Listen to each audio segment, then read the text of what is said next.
Imagine standing in an open field.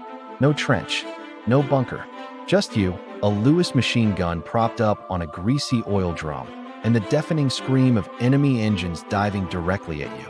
This wasn't a movie. This was Gunner Wilbert Thomas Hudson of the 2nd Heavy Anti-Aircraft Battery. On February 19, 1942, while the world seemed to be ending around him, he didn't run. He stood his ground in the red dust of Darwin, firing until his ammunition clicked dry. But Hudson is just one face in a much larger, darker story. Today, on Two Tells Tales, we are turning the lights on, literally. We are uncovering the history of the men who operated in the shadows to light up the enemy sky. Welcome back to the channel. When we talk about the bombing of Darwin, we usually talk about the ships in the harbor or the dogfights overhead. But there is a group of Australian soldiers who have largely remained in the shadows of history. Ironic, considering their only job was to create light. We are talking about the Searchlight units. Specifically, the 70th Australian Mobile Searchlight Battery, and the pioneers of the 2nd Heavy Anti-Aircraft Battery. These weren't just guys holding flashlights. We are talking about 800 million candlepower beams that could blind a pilot at 20,000 feet. We are talking about crews of young men, some barely 21 years old, isolated in the bush, cut off from civilization, waiting for the siren. Over the next 10 minutes, we are going to explore their equipment, their terrifying isolation, and the critical role they played during more than 80 air raids on Australian soil. If you think you know the story of Darwin, think again. To understand the chaos of 1942, we have to go back 2 years earlier.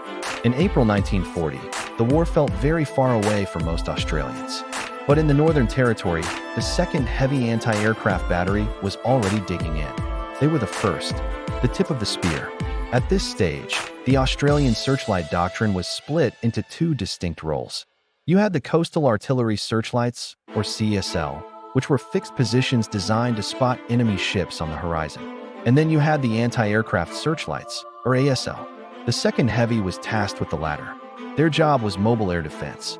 But mobile, in the rugged terrain of the Northern Territory, was a relative term. Moving heavy equipment through scrub, heat, and dust was a logistical nightmare. By the time the threat of Japan became a reality in late 1941, these men had been training for nearly 2 years. They knew the heat. They knew the flies. But nothing could prepare them for the sheer scale of what was coming. It's important to remember who these men were. They weren't all hardened veterans from the Middle East. Many were militia, young, inexperienced. They were stationed at key defense sites like Berrima and Fenton, often living in tents that offered zero protection against shrapnel, let alone a direct hit. And yet, they built the foundation. They set up the perimeters that would define the defense of the continent.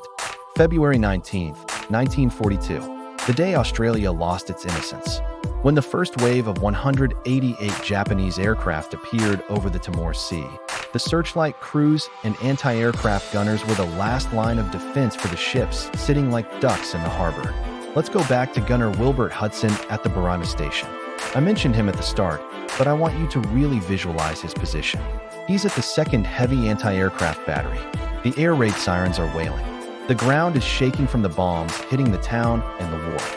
Hudson grabs his Lewis machine gun. He doesn't have a sandbag emplacement ready.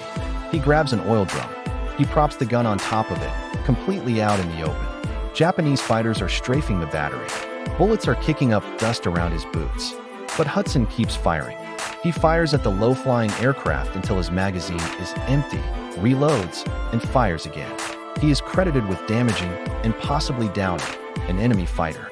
This was the reality for the 2nd Heavy. They were firing into a swarm. But as the sun went down after that first terrible day, a new fear set in. The Japanese wouldn't just come by day. They would come by night. And that is where the 70th Australian Mobile Searchlight Battery enters the fight. The 70th Australian Mobile Searchlight Battery became the primary illumination unit for Darwin from late 1942 through to 1945. Their headquarters was at Berrima, but their 12 operational sections were scattered across the landscape like a spiderweb of light. Let's talk about the gear. These weren't standard lamps. These were English-made, radar-controlled searchlights boasting 800 million candle power. To give you some context, that is bright enough to read a newspaper from 5 miles away. But the technology is only half the story. The human element of the 70th is where the real drama lies. We found a specific photo in the archives, image C188799. It shows a typical Darwin searchlight crew. 8 soldiers, the oldest among them, just 21 years old. These boys were isolated. Unlike the heavy anti-aircraft batteries which were often grouped together, searchlight crews operated in pairs or small clusters, miles away from the main base. Imagine being 18 years old. You are dropped in the middle of the Northern Territory scrub. Your only link to the outside world, your only source of food and water, is a daily ration boat that might or might not show up depending on the weather or enemy activity. You are cut off. You are fighting mosquitoes, dengue fever, and the stifling humidity. And every night, you have to stand ready to turn on a light that effectively puts a giant target on your back. Because the moment you light up an enemy bomber, that bomber knows exactly where you are. So how did they actually fight? The 70th Mobile integrated their lights with something called RDF, radio direction finding. This was the early days of radar. The radar would pick up the incoming bombers, usually flying between 18,000 and 24,000 feet. The radar operators would guide the searchlights to the general area. Then, on the command, the shutters would snap open. A beam of pure white light would stab into the sky. The goal was to cone the target, to trap the enemy plane in an intersection of 3 or 4 beams. Once a plane was coned, it was blinded. The pilot couldn't see the ground, couldn't navigate, and most importantly, became a perfect silhouette for the anti-aircraft guns at Long Field and Fenton. Between February 1942 and November 1943, Darwin endured over 80 air raids. The searchlight crews were credited with 4.5 kills. Now, that might not sound like a lot of downed planes to you, but in the world of air defense, a kill isn't the only metric of success. If you force a bomber to drop his payload early because he's blinded, you've saved lives. If you force a formation to break apart because they are terrified of the light, you've won the engagement. The psychological impact of these lights cannot be overstated. For the Japanese pilots, flying into those beams was terrifying. For the men on the ground, operating the lights was a test of nerves that lasted for years.